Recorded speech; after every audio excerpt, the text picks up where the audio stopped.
вот вы видите, они вот над альтокумулюсами, как бы еще, да. Дождевые такие облака? Нет, это не дождевые облака, это просто высококучевые облака. А вот над ними еще вот облака, они вот на уровне 10 километров, вот эти облака верхнего яруса, вот они цирусами называются с английского. Мне, конечно, было интересно наблюдать за облаками в детстве, как они двигаются, куда они двигаются, какого вида и зачем они куда-то двигаются. Но во взрослой жизни это стало уже моей профессией.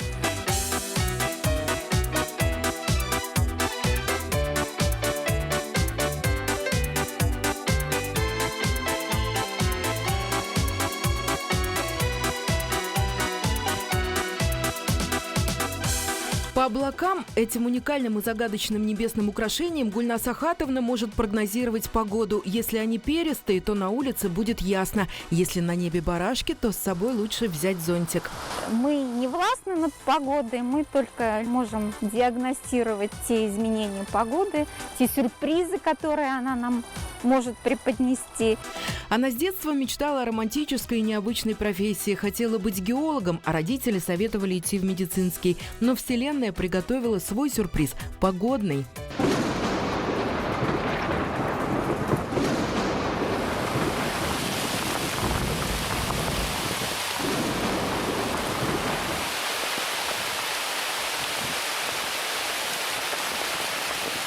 С ясновидением, что ли, я ассоциирую свою профессию. Мы составляем прогноз погодных условий, астрологи, например, прогноз жизни составляют. Так что мы из этой сферы, полумистической, наверное, можем сказать, но основанной на научных принципах и законах.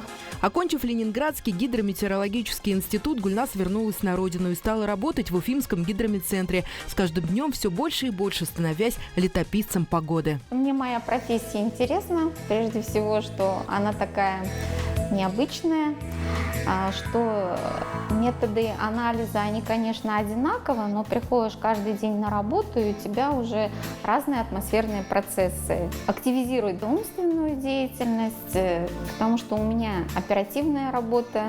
Эксклюзивная профессия. Сегодня таких специалистов на всю нашу республику всего 8, и все они работают в Башгидрометцентре. Здесь работают ваши коллеги, синоптики? Да, это синоптик на этом рабочем месте на составлении прогноза на следующие сутки. Здесь техник-синоптик, который осуществляет метеонаблюдение на нашем посту и также регистрирует всю погоду с нашей наблюдательной сети, составляет таблицы, метеограммы, графики. В нашем управлении 8 эксклюзивных синоптиков и 5 техников у нас работает, которые занимаются именно анализом поступающей метеорологической информации. У меня эксклюзивная профессия, я синоптик. Основной рабочий инструмент синоптика – синоптическая карта. На ней с помощью цветных карандашей Гульназ Ахатовна рисует погоду, изображая красным теплый фронт изотерм, синим выводит моря и холодные фронты, зеленым – осадки, желтым – туманы и дымки. После проведения изолиний или изобар, линии равных значений давления, на синоптической карте выявляются центры циклонов, где движение воздушных масс идет против часовой стрелки, и центр антициклонов, где движение воздушных масс в северном полушарии проходит по часовой стрелке. У каждого прогноза есть свой автор, но любой прогноз проходит коллективное обсуждение. Если какие-то выводы покажутся коллегам спорными, прогнозист должен обосновать, почему он принял то или иное решение. Будет подходить к нам зона теплого фронта, вот этого южного, и, соответственно, массу тянет с юга, где-то примерно с районов Черного моря, Каспийского моря. Температуры там достаточно высокие.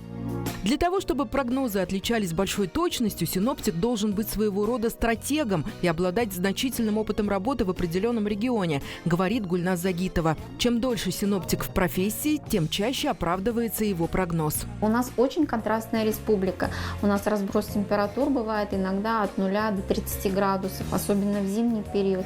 Это не равнинный Татарстан, у нас трудно прогнозируемая республика, потому что здесь есть и равнины, и горы, и предуралье, и зауралье. Аномальная зона, летом у нас это Хайбулинский район. В летний период это мы считаем Акьяр. Мы иногда даже шутим, что его надо отнести к Оренбургской области, потому что он отличается несколько от большей части нашей республики. Профессия синоптик сродни профессии врача, говорит Гульназ Ахатовна. Врач изучает состояние больного, а синоптик – состояние атмосферы. Врач ставит диагноз, а синоптик дает прогноз. Только от ошибки врача зависит одна жизнь, а от ошибки синоптика – сотни. Наши ошибки, они именно на виду у всего населения. Самая главная задача в работе – спрогнозировать опасное явление, минимизировать ущерб и сохранить жизнь и здоровье людей. Сам локатор у нас установлен в аэропорту, выведен на нас вот этот абонентский пункт. Здесь через каждые 10 минут локатор выходит в обзор, зондирует атмосферу лучом. И здесь вот представлено распределение зон осадков, распределение облачности вот на территории нашей республики. Здесь вот выделено. Сейчас на службе у синоптиков суперкомпьютеры. Вся информация анализируется и кодируется с помощью специальных программ. Он был установлен в 2015 году в рамках модернизации наблюдательной сети. Сейчас это все уже автоматически просчитывается на суперкомпьютерах, и это значительно нам облегчило работу. Раньше мы вот такие карты до 30 их обрабатывали за смену ручкой, карандашом, цветными карандашами. Сейчас это все на компьютерах. Мы кодируем погоду, говорят синоптики, и моментально отправляем информацию. Работаем в режиме онлайн, четко, слаженно по времени. А несколько веков назад данные скрупулезно заносились в тетради. Ну, здесь гидрологические наблюдения представлены на территории нашей республики, начались с 1877 года. Также здесь состояние неба, потом уровень воды получается в определенные сроки. Здесь, например, машинка счетная. Раньше же калькуляторов не было, считалось вот на таких. Потом здесь вот телеграфный аппарат, по которому передавали погоду. Ну, это 60-е годы. Здесь вот снегомер, устройство для измерения высоты снега. И сейчас такие приборы используются на нашей сети. Здесь вот представлен планшет. Раньше все это считалось, на какой высоте, на какую высоту поднимается радиозонд для измерения состояния атмосферы на высотах. Сейчас это все уже автоматизировано и все считается автоматически. Гигрометр волосной для измерения относительной влажности воздуха. А что значит волосной? Здесь вот натянут человеческий волос, именно волос блондинки. В зависимости от влажности волос или сжимался, или наоборот расширялся. И, соответственно, измерялась уже относительная влажность, какая в этом пункте. Все понятно, но почему волос блондинки?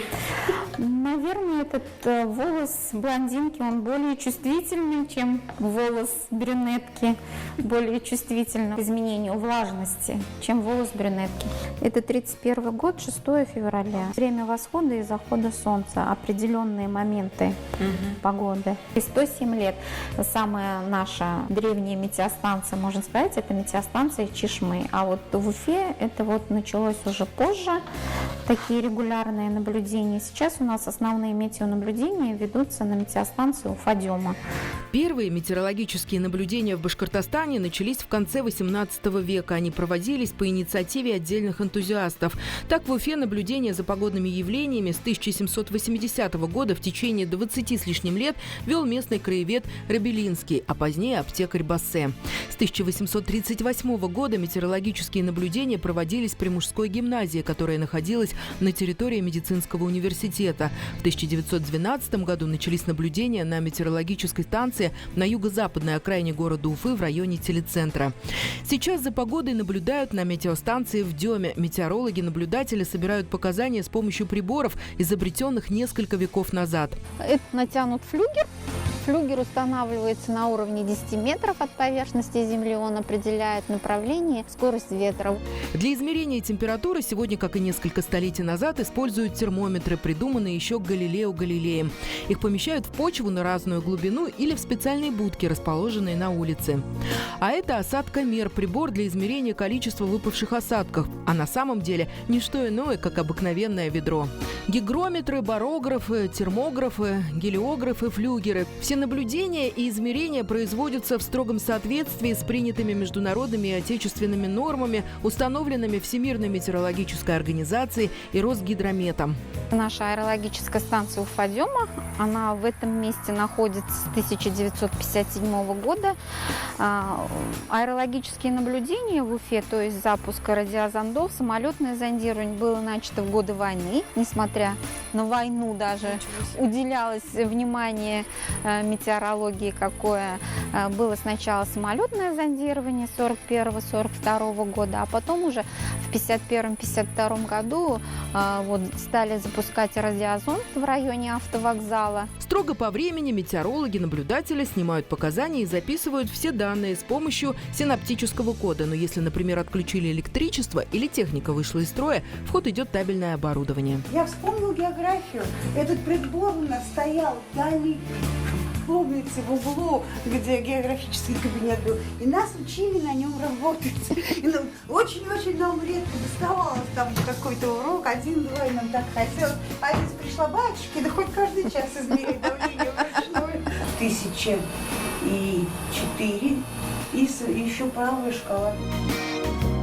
Ну а составить долгосрочные прогнозы погоды помогают зонды и спутники. На метеостанцию Уфадема осуществляются аэрологические наблюдения, запуск радиозонда в атмосферу. К шару, накачанному водородом, прикрепляется вот этот датчик температуры и влажности, и запускаются высокие слои атмосферы.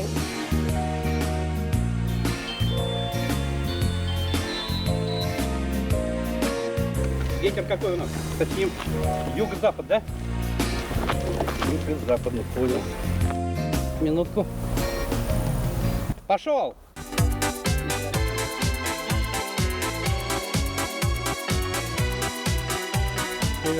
Скорость какая-то. 2 раза в неделю с метеорологической станции Дема выпускается радиозонд. Он летит и собирает данные о скорости и направлении ветра, влажности и температуре. Весь процесс называется зондированием атмосферы. Радиозонд может взлетать на высоту более 30 километров.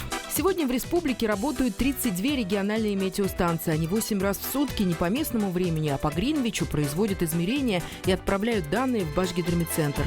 Основа любого прогноза – метеорологические наблюдения. Без метеорологических наблюдений уже никаких прогнозов мы составить не можем. Синоптик происходит от греческого слова, означающего одновременно обозревающий. Это очень полезное качество, умение анализировать множество данных одномоментно.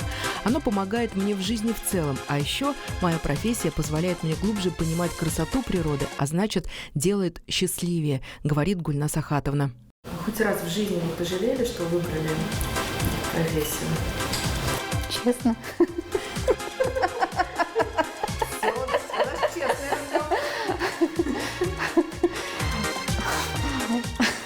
Я даже не задумывалась на эту тему, значит, не пожалела. Для некоторых людей синоптики – это всего лишь люди, которые опять не угадали погоду. Однако для большинства это специалисты, от работы которых зависит и урожай в сельском хозяйстве, и деятельность авиации, и безопасность на судоходстве. Именно они предупреждают о переменах погоды, порой спасают человеческие жизни, а значит, делая людей счастливее.